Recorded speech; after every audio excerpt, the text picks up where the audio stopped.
S'il est difficile de donner du sens à certains jobs, on se rend compte assez vite des jobs qui ont du sens et qui servent la population. Par exemple, lorsqu'il y a des grèves de transport ou en période de pandémie, comme on le vit aujourd'hui. Avec l'avènement de la génération Y et la révolution de nouvelles opportunités qu'a engendré Internet, le schéma d'antan d'une carrière par défaut de papa-maman s'estompe de plus en plus. Aujourd'hui, le travail doit impérativement avoir du sens, et il est rare que le travail soit pour réaliser un projet collectif. C'est souvent pour gagner sa vie, et malheureusement souvent sans savoir trop pourquoi. C'est devenu en quelque sorte une obligation sociale. Voici une petite histoire pour illustrer le problème. Un voyageur marche sur une route de campagne. Il y croise un tailleur de pierre, la figure rouge, le front transpirant, la mine harassée et miséreuse. « Que fais-tu » lui demande-t-il. « Tu vois bien » répondit-il dans un souffle. « Je taille des pierres. » Quelques kilomètres plus loin, il croise un autre tailleur de pierre, le regard neutre. « Que fais-tu » lui demande-t-il. « Tu vois bien, je travaille pour payer les études de mes enfants. » Quelques kilomètres plus loin, un troisième tailleur de pierre chante les traits souriants. « Et toi, que fais-tu » ? Tu vois bien, je construis une cathédrale. Vous l'aurez compris, la motivation n'est pas la même quand on ne sait pas où on va. Le terme motivation vient de motif, lui-même dérivé du latin movere, qui signifie mouvoir. La motivation est ce qui nous met en mouvement. Or, ce qui nous met en mouvement, c'est avoir un endroit où aller, un objectif. Le travail et l'innovation ne suffisent pas à eux-mêmes.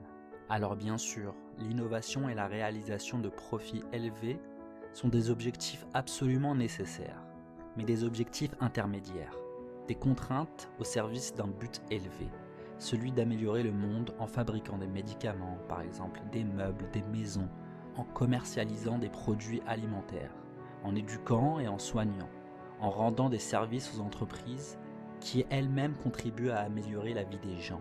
Travailler beaucoup, oui.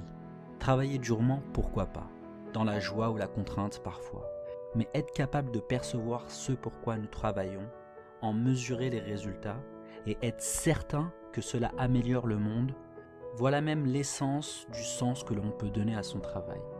Le progrès est une possibilité, ni plus ni moins. C'est un choix, le choix du sens donné au travail humain. C'est quand le sens est absent, et quand l'amour du travail bien fait s'érode, que les entreprises se perdent en objectifs multiples et insignifiants, et mobilisent maladroitement des dérivatifs comme le jeu et le bonheur. Il faut donc que ces métiers fassent appel à notre vrai soi, à notre personnalité que l'on ne pourrait pas utiliser dans certains métiers. C'est pourquoi il est important de cultiver l'intuition de ses employés. L'intuition est la saisie rapide du sens d'une réalité.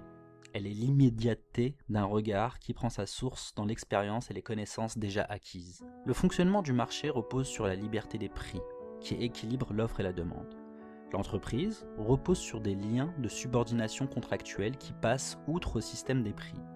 Un dirigeant achète une fois pour toutes les services d'un salarié et le rétribue d'un salaire versé chaque mois. Il n'achète pas ses compétences au coup par coup. C'est la raison pour laquelle il doit le manager.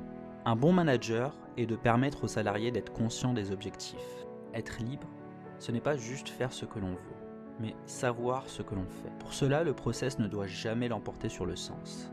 C'est ce que doit intégrer le management moderne et ce que les salariés doivent apprendre à faire. Les salariés doivent aussi apprendre à être connectés avec autrui. Le philosophe Emmanuel Kant évoque l'insociable sociabilité des hommes. En effet, d'une part, il évoque un penchant naturel à rechercher la compagnie de ses semblables. C'est un genre d'animal politique qui a besoin des autres pour exister humainement. Ces besoins ne sont pas seulement biologiques, mais aussi moraux. Communiquer, aimer, échanger, il ne peut se passer de la proximité d'un autre. C'est sa sociabilité naturelle. D'autre part, il a tendance à privilégier son moi, c'est-à-dire à ne se soucier que de lui-même et à considérer les autres et la collectivité comme une entrave à son épanouissement. En fait, il aimerait vivre avec les autres tout en les soumettant à sa propre loi. C'est sa radicale insociabilité, cette force de répulsion qui tend à éloigner les êtres humains des uns des autres, compensée par une force d'attraction faite de l'histoire des hommes, un jeu constant de discorde et de concorde. C'est pourquoi constituer un groupe génère nécessairement des problèmes. Alors de peur de déplaire aux uns et aux autres et exprimer son avis, on tombe dans le consensualisme. Cette attitude qui consiste à chercher l'accord des autres pour ne pas se démarquer, ou pour se couvrir. Comme Pablo Neruda le dit, il meurt lentement celui qui devient esclave de l'habitude, celui qui ne prend pas de risques pour réaliser ses rêves. Et il faut savoir que le risque tempéré par la prudence est nécessaire à une vie réussie, à une entreprise réussie. Il ne faudrait donc pas faire passer le confort et le bien-être calme et le repos avant notre volonté de construire le monde. C'est pourquoi il est important aujourd'hui de sortir des sentiers battus et choisir le sens plutôt que le gain. Le problème aujourd'hui, c'est que paradoxalement, plus un travail est utile à la société et moins il est payé. C'est le cas de l'infirmière par exemple. L'infirmière est parfaitement utile, plus que le chef d'entreprise. Pourtant, elle est mal payée. Bien sûr, vous m'objecterez que le chirurgien fait figure d'exception. Il est utile à la société et touche un salaire plus que convenable.